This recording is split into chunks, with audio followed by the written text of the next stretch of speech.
Bismillahirrahmanirrahim. Assalamualaikum warahmatullahi wabarakatuh. Perkenalkan, nama saya Siti Mulyati, Prodi Ilmu Pemerintahan, nomor pokok mahasiswa 65201222303, mata kuliah Dasar-Dasar Ilmu Pemerintahan, dosen pengampu Dr. Andes Haji Rahmat SOS MSI, akan memaparkan materi tentang pengertian pemerintahan dan juga pemerintah beserta asas-asas dalam ilmu pemerintahan. Sebelumnya saya mengatakan bahwa pemerintahan dan juga pemerintah itu di kalangan masyarakat hampir sama, karena merupakan dua kata yang memang sama penyebutan, namun sebenarnya itu beda arti. Lalu apa sih yang disebut dengan pemerintah dan juga pemerintahan? Nah, secara sempitnya itu pemerintah merupakan suatu objek atau orang yang menjalankan pemerintahan. Nah, lalu apakah itu pemerintah? Nah, pemerintahan itu merupakan organisasinya. Nah, berarti dalam hal ini secara panjangnya pemerintahan itu merupakan suatu organisasi yang di dalamnya terdapat orang-orang atau pemerintah yang menjalankan organisasi tersebut. Nah, menurut W.S. Sairi, nah, pemerintahan itu merupakan organisasi dari negara yang memperlihatkan dan menjalankan kekuasaan. Nah, kalau misalkan pemerintahan menurut Max Iver itu pemerintahan merupakan suatu organisasi dari orang-orang yang mempunyai kekuasaan. Nah, dalam hal ini dapat disimpulkan bahwa pemerintahan dan juga pemerintah itu ternyata berbeda. Pemerintahan adalah orangnya, sedangkan pemerintahan adalah organisasi yang dijalankannya. Nah, selain daripada pemerintahan dan juga pemerintah, ada pula asas-asas ilmu pemerintahan. Nah, perlu diketahui terlebih dahulu, asas itu kan merupakan dasar.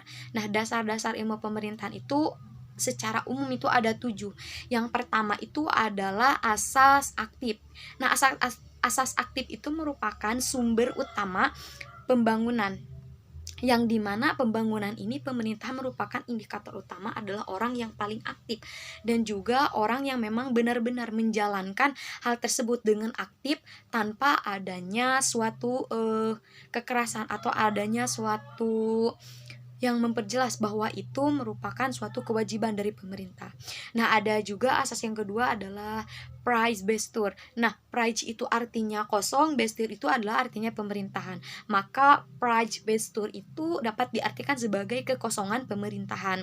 Nah, ada juga yang ketiga asas Price Ermeson, yang dimana kewenangan yang sah.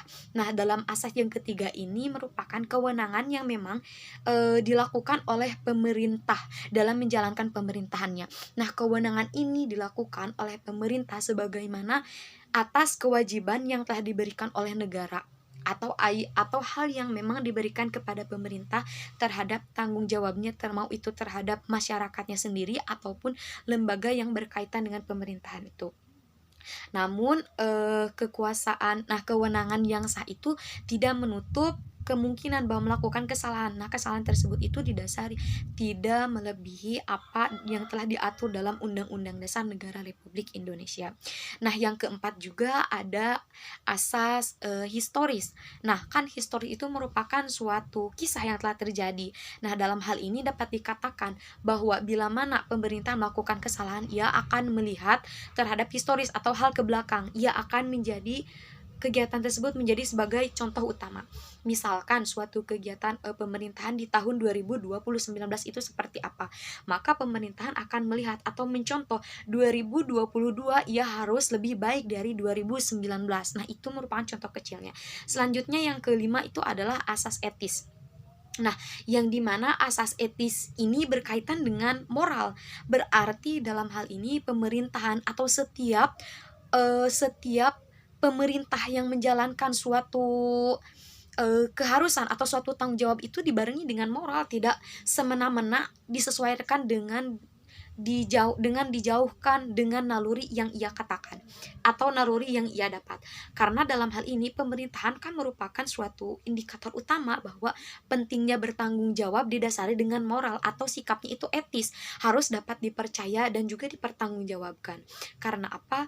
Karena pemerintahan itu kan merupakan suatu indikator utama terbentuknya suatu pemerintahan yang baik, dan bagaimana perkembangan pemerintahan yang baik itu didasari pada pemerintahan yang baik dan juga berlandasan etika dan juga moral.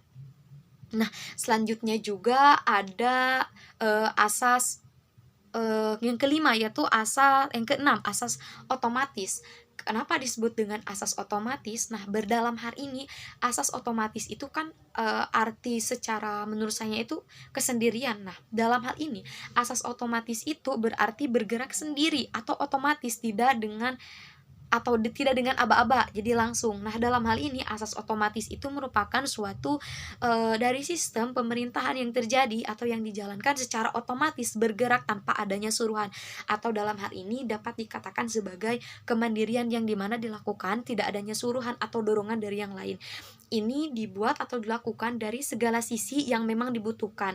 Jadi kalau misalkan ada hal yang memang penting atau hal yang butuh, tidak serta-merta membutuhkan dorongan dari atas, tetapi ia otomatis menggerakkan suatu sistem pemerintahan, bagaimana pemerintahan itu berjalan dengan baik dan juga benar, bagaimana dengan posisi yang ada di jalannya itu sendiri, agar pemerintahan yang baik itu dapat terjadi dengan apa yang telah diharapkan oleh negaranya.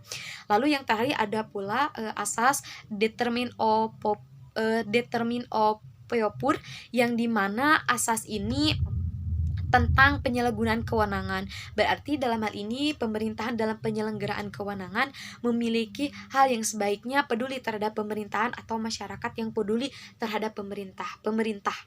Nah, dalam asas determine of purpose terdapat beberapa unsurnya untuk seperti apa? Berarti penyalahgunaan kewenangan.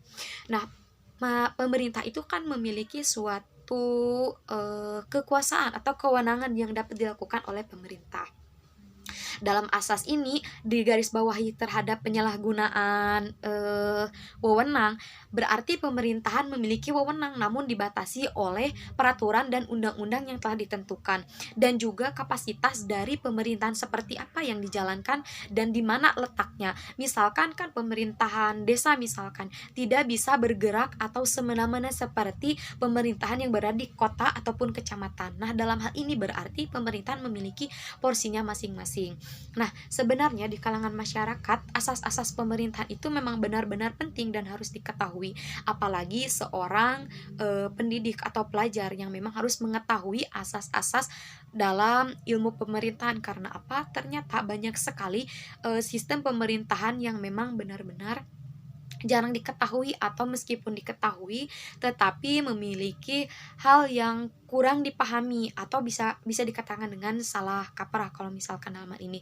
Karena pada dasarnya dalam masyarakat itu pemerintahan itu sangat sensitif dengan negatif. Kenapa dikatakan negatif? Karena memang banyak pembicaraan warga masyarakat pro dan kontra akan pemerintah yang menjalankan pemerintahan atau organisasi, ataupun bisa dikatakan sebagai lembaga lebih tepatnya.